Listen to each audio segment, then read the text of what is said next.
In Unity 6.3, search indexing. Unity Search now uses a new LMDB-based backend, the same industry standard database used by the Asset database. And the new backend significantly improves in performance, especially for incremental updates, and scales reliably to large projects.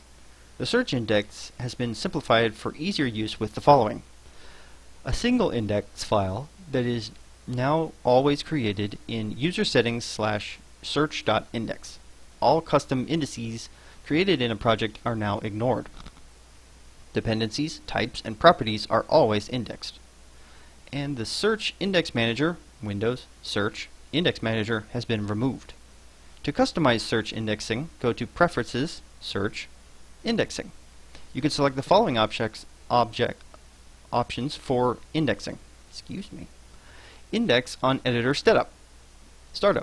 When enabled, indexing starts automatically in background asset worker processes as soon as the editor launches. When disabled, indexing only occurs the first time any search API or tool is used. This option is enabled by default. Deep scene and prefab indexing indexes the full content of scenes and prefabs. This process is longer than normal indexing. This option is disabled by default.